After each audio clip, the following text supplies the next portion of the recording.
Tras la exitosa anexión de algunos países europeos, tales como Austria o Polonia, los alemanes fracasan en la toma de Escandinavia. Sin embargo, para ellos eso puede esperar, es algo secundario. Es por ello que Hitler había pasado la mayor parte del invierno y la primavera en uno de sus refugios rurales de Baviera, en Berghof, en donde se había dedicado a preparar su próxima Blitzkrieg contra Gran Bretaña y contra Francia.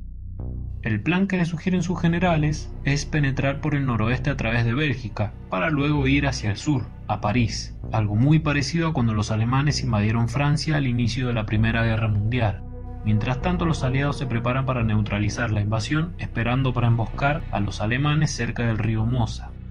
El 10 de enero de 1940, un importante avión alemán pierde su rumbo y se estrella en Bélgica, en cuyo interior los aliados encuentran una copia del plan de la invasión alemán, lo cual no hace más que convencer a los aliados de que su estrategia de esperar a los alemanes va a funcionar, mientras que inteligentemente los alemanes deciden cambiar de plan, por lo que el encargado de la estrategia principal ahora es el general Erich von Manstein. Considerado como uno de los más grandes estrategas militares de la Alemania nazi, Manstein considera el plan general como muy poco imaginativo, además de que le preocupa que las tropas alemanas puedan quedarse empantanadas como había pasado en la Primera Guerra Mundial, y que su nación acabe siendo derrotada tras una lucha interminable. Por lo tanto, le propone a Hitler que la ofensiva se ejecute en la zona en donde termina la línea Maginot, en donde las tropas aliadas se ven más vulnerables y los tanques alemanes se reunirían en la región de las Ardenas, al sudeste de Bélgica. El alto mando alemán sabe que los aliados consideran aquella zona como abrupta y boscosa, como un lugar infranqueable para los tanques, por lo cual es una zona que no está bien defendida y por ello el plan de los alemanes consiste en ubicarse al oeste de los ejércitos de los aliados, los cuales se adentrarán en Bélgica y así poder cortarles el paso en su regreso. La estrategia de von Manstein es arriesgada, pues las unidades blindadas alemanas podrían atascarse en el bosque, pero a Hitler le gusta la idea y las fuerzas alemanas reorganizan la invasión, mientras que los aliados se preparan para una larga guerra defensiva, quienes además de poseer la barrera de la línea Maginot, tienen la ventaja de contar con más efectivos y más vehículos blindados. Los franceses tienen los mejores tanques, los Char B de 32 toneladas, que disponen de un cañón de 75 mm y otro de 47 mm, pero su desventaja es que el cañón principal está montado en el casco, lo cual lo hace difícil de apuntar, y el segundo cañón se encuentra en una torreta monoplaza que debe ser controlada por el mismo tripulante que controla el tanque, mientras que los alemanes tienen su último modelo en tanque, el Panzer IV de 17 toneladas, que dispone de un cañón de 75 mm, pero lo tiene en una espaciosa torreta para 3 personas, lo que garantiza el trabajo de equipo. El único ámbito en donde los alemanes poseen una clara ventaja es en el aire, pues la Luftwaffe posee unos 2000 bombarderos y los aliados solo 800. Además, la Luftwaffe tiene unos 4000 aviones de combate, incluyendo el ultramoderno Messerschmitt Bf 109, mientras que los aliados solo tienen 2500 aviones obsoletos, y aunque los británicos poseen 800 sofisticados cazas, los Spitfire y los Hammer Hurricane los tienen reservados para la defensa interna en caso de una invasión.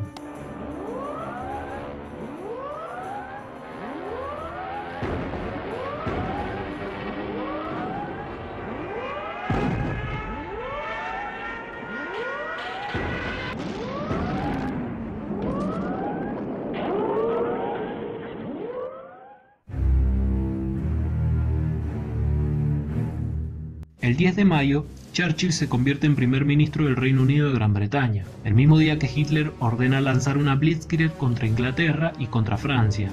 Al amanecer, una división aerotransportada alemana cae en paracaídas sobre Holanda para ocupar puentes y campos de aviación, mientras que la sólida fortaleza belga de Eben-Amael es asaltada y sus cañones son inhabilitados. Después la Luftwaffe ataca todas las bases aéreas en Holanda y también en Bélgica, por lo que las barreras fronterizas son eliminadas y el grupo de ejércitos B alemán, comandados por el general Fedor von Bock, se mete en territorio conquistado.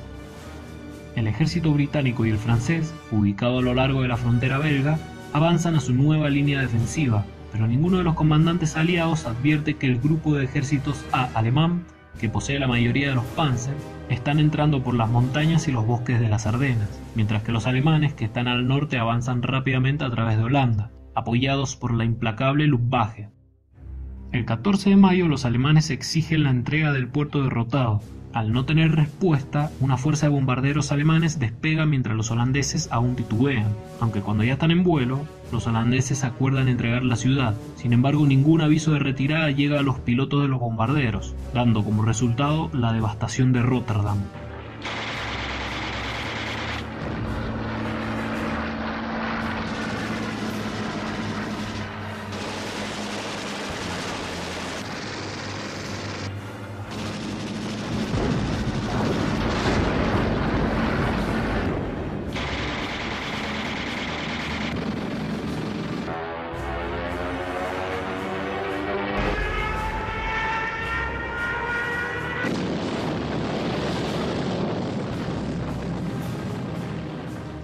Al poco tiempo, a los aliados les llega la inesperada noticia de que los tanques alemanes han atravesado las Ardenas y han llegado hasta el río Mosa por la tarde del 12 de mayo. Entre los primeros en llegar a Sedan, al norte de la línea Maginot, están los soldados del 19º Cuerpo Panzer, dirigidos por el general Heinz Guderian, quien había acabado de salir victorioso en Polonia.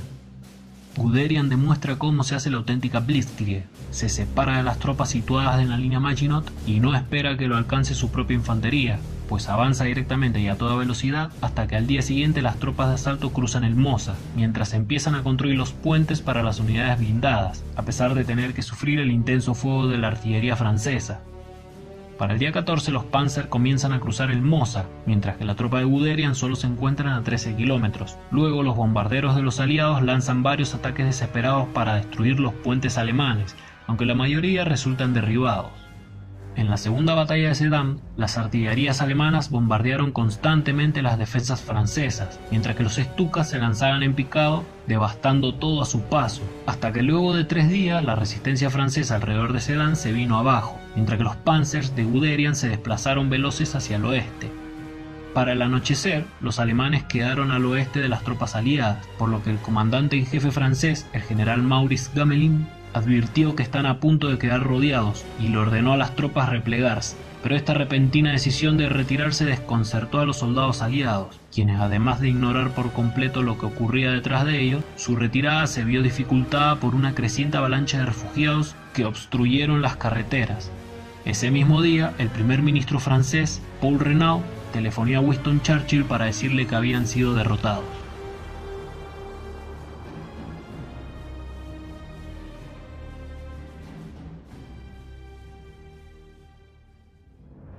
Ahora Guderian avanza implacable y sin oposición por Francia. El día 19 sus unidades ya sobrepasan al Péronne. Al siguiente día, y tras una rápida carrera de 90 kilómetros, Amiens es ocupada al mediodía, mientras que a solo 20 kilómetros del Canal de la Mancha, Abbeville es ocupada a las 9 de la noche, y en la medianoche, un batallón de la segunda división Panzer llega a las costas de Noyelles.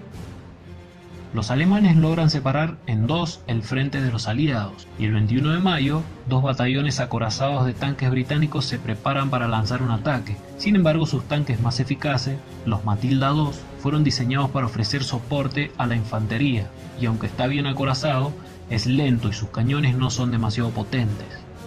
Si bien los alemanes repelen con facilidad el ataque de los tanques británicos, el avance hacia el sur de Francia queda suspendido por no poder contar con la infantería. Además, tienen la nueva misión de ir hacia el norte para eliminar a la fuerza expedicionaria británica y al primer ejército francés que combate a su lado, hasta que 2 días más tarde los alemanes ocupan Boulogne.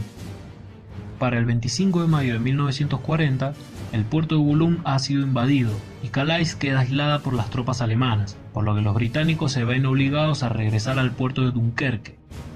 Completamente rodeados, los británicos ven que la única salida es una evacuación por mar, pero cuando los Stukas comienzan a acechar y los Panzers se preparan para el asalto final, la esperanza se viene completamente abajo. Sin embargo, los británicos ignoran que Hitler, junto al alto mando alemán, habían tomado una increíble decisión que los salvaría de la aniquilación. A pesar de que los ataques realizados por los aliados fueron un fracaso, estos dejaron en clara evidencia hasta qué punto son vulnerables las líneas de comunicación alemanas, la gran debilidad de la Blitzkrieg. Además, los alemanes saben que los tripulantes de los Panzers están muy cansados y que sus máquinas necesitan reparaciones urgentes, por lo tanto se ordena el frene del avance de los tanques, para así poder evitar mayores daños y esperar a la infantería para avanzar hasta Dunkerque. Mientras los tanques alemanes esperan, en Calais las guarniciones francesas y británicas se niegan a rendirse, luchan contra los alemanes a lo largo de 3 días hasta que son aplastados, tras una sangrienta lucha cuerpo a cuerpo. Al cabo de 2 días los Panzer se ponen en marcha, pero el tiempo cambia y los alemanes se quedan atascados debido a que las intensas lluvias hacen que los caminos sean intransitables. El 26 de mayo de 1940, el vicealmirante inglés Bertram Ramsay recibe la señal para poner en marcha la llamada Operación Dínamo, un plan para retirar a toda la fuerza expedicionaria británica por el mar, un improvisado plan que podría ser muy arriesgado. Al siguiente día, una improvisada flota de destructores, remolcadores y transbordadores cruzan el Canal de la Mancha. Por lo tanto, al final del día, casi 8.000 son rescatados de un total de 300.000 soldados que habían quedado acorralados en Dunkerque. Pero el puerto sufre un ataque aéreo tan violento que ya no puede ser utilizado, además de que las naves británicas no pueden acercarse lo suficiente a las playas.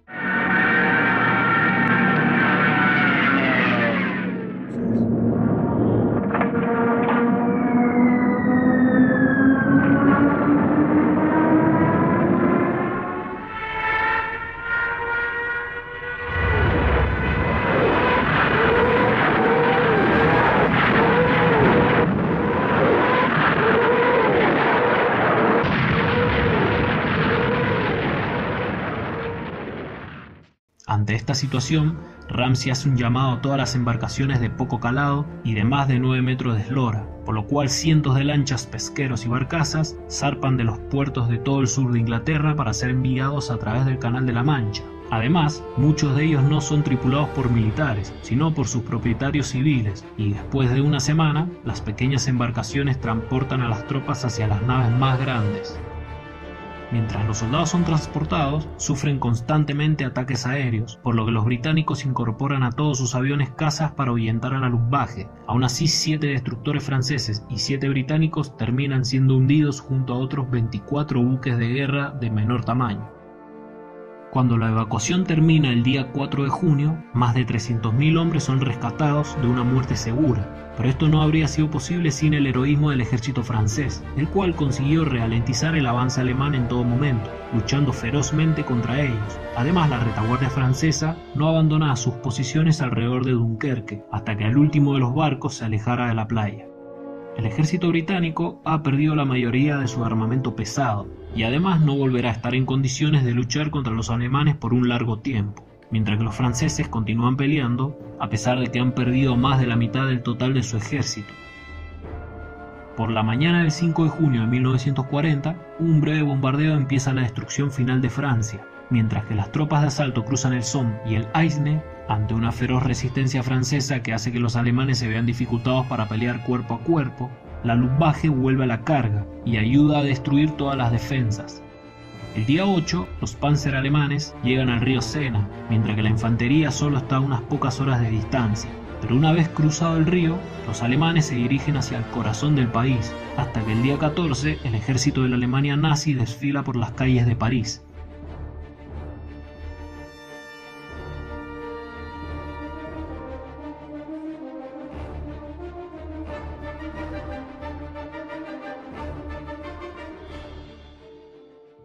París ha sido tomada por los alemanes. Adolf Hitler ha conseguido la presa que se le había escapado al Kaiser Guillermo II tras la Primera Guerra Mundial. Por lo tanto, la mitad norte de Francia pasa ahora a formar parte del Tercer Reich, ante la mirada perpleja de los horrorizados parisinos.